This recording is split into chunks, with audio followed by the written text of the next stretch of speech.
Oke, salam hangat pemirsa Talk Show Edukasi. Senang di sini saya sebagai pribadi, sebagai host, karena bakal kedatangan bintang tamu yang sangat spesial nih, yaitu teman kita sendiri, Panca Indra Lukito, selaku editor dari film-film yang sangat dibanggakan oleh guru di kalangan siswa dan siswi SMKS Bidang Permainan.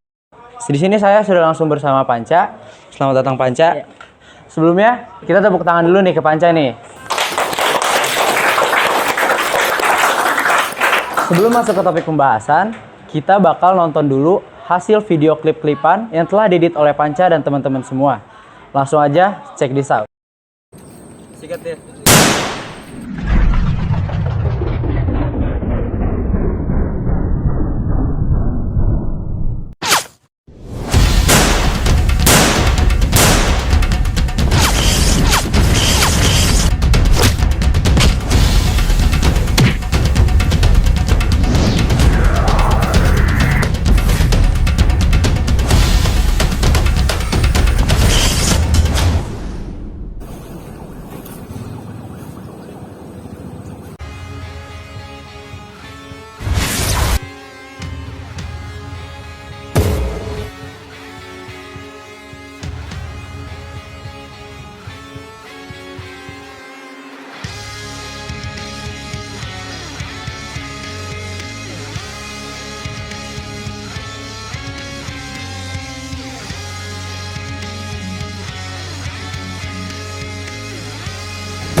Oke, itu hasilnya bagus-bagus banget ya teman-teman. Udah kita lihat.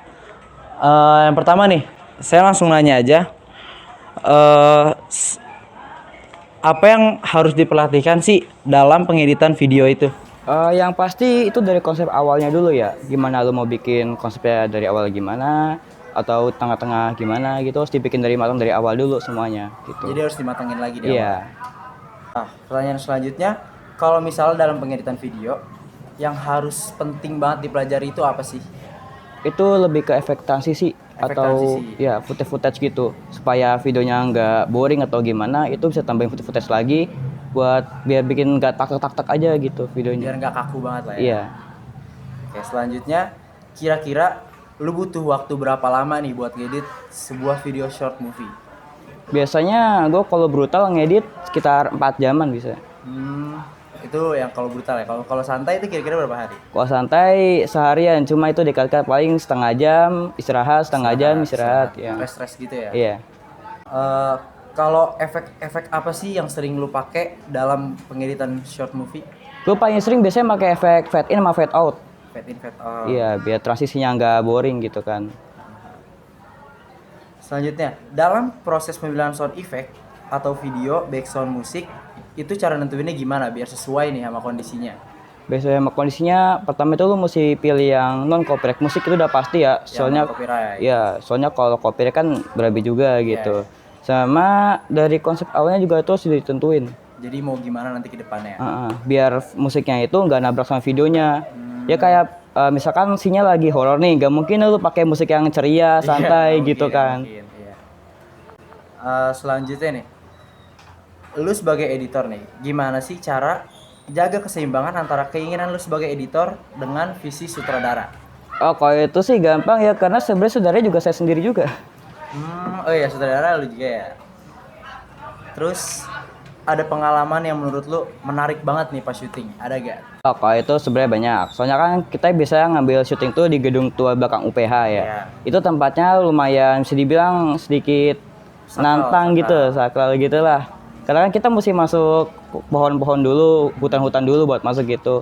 Biasanya ada kejadian yang bisa dibilang sedikit mistis juga gitu. Bisa ya. Diceritain gak tuh kira-kira? Oh ya, syuting waktu itu kita pulang syuting udah kelar nih, pulangnya maghrib. Itu kan kita mesti parkur dulu buat masuk ke dalamnya. Iya. Itu pas keluarnya itu, gue sama yang lain tuh dengar suara step.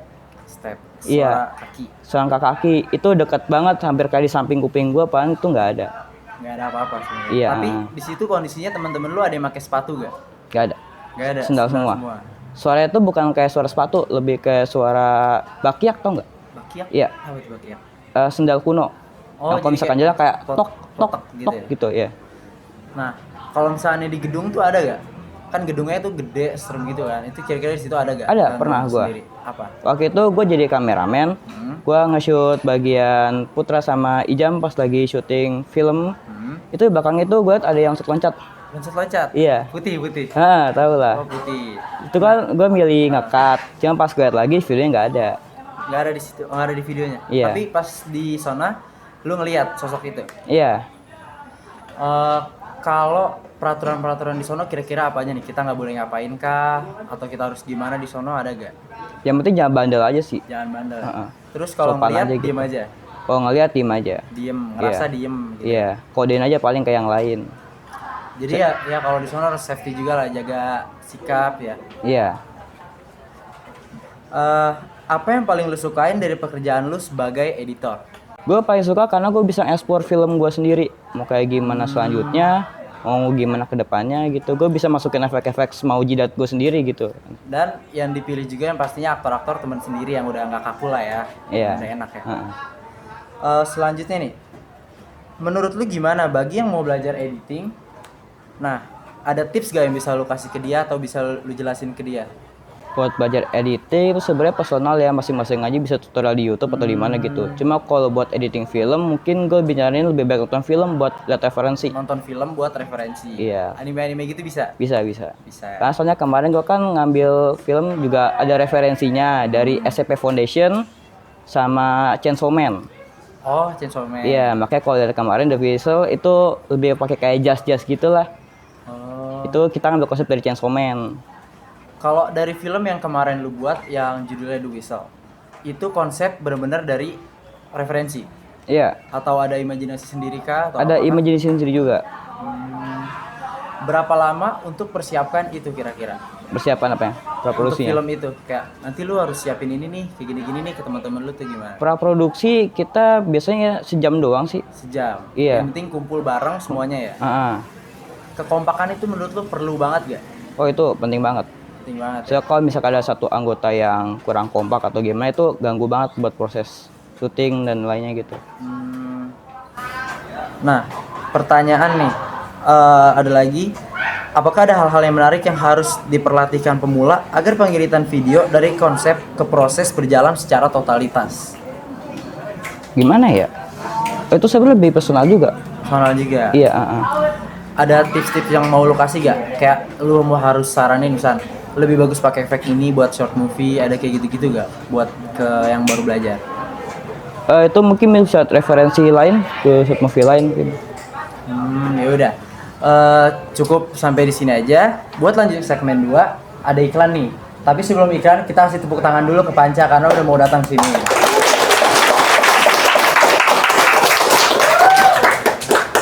Terima kasih Panca. Iya. Welcome back in my video.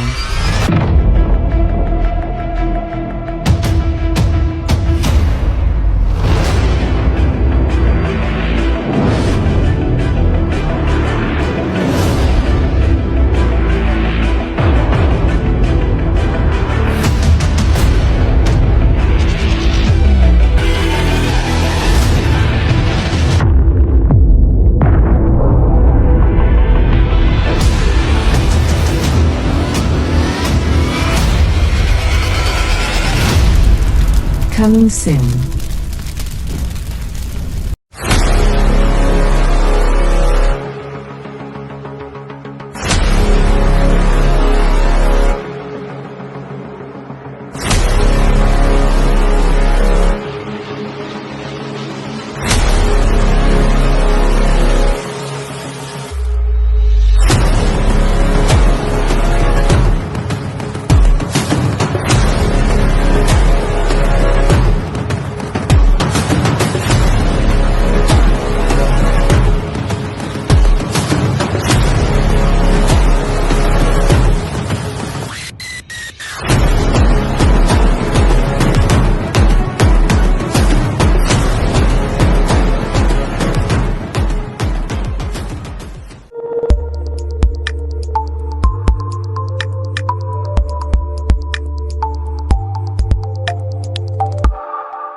Oke, salam hangat kembali pemirsa Talk Show Edukasi. Kembali lagi bersama saya Radit Fatih Rahman sebagai host.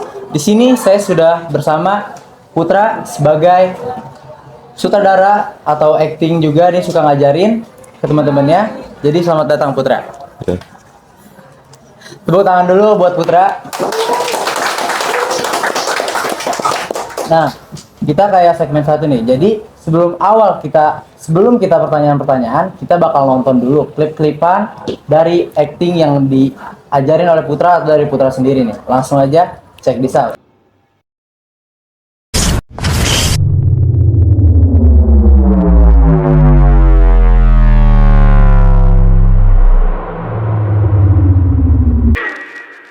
Only you can make all this world seem right. Ya, itulah hasil acting-acting dari Putra. Sangat keren banget kan? Nah, dari situ udah selesai, langsung aja kita tanya-tanya nih. Yang pertanyaan pertama, konsep awal yang harus diperhatikan dalam pembuatan short movie itu apa? Konsep awalnya sebenarnya kita perlu cari-cari referensi dulu. Referensi. Kayak sering-sering nonton film gitu kan. Nah, nanti dari beberapa film yang kita tonton itu Imajinasikan. diimajinasikan jadi sebuah konsep gitu. Ya gitu aja sih. Tapi nontonnya itu kalau buat sutradara sendiri, sendiri atau bareng teman-teman yang lainnya juga nih? Kalau itu sih terserah. Terserah ya. Yang penting kalau udah nemu konsep, diajarin langsung ke teman-temannya, dikasih lihat lah ya. Iya. Pertanyaan yang kedua, bagaimana sih cara mengatur kru agar bisa diajak kerjasama dan mau komunikasi sehingga nggak ada terjadi konflik?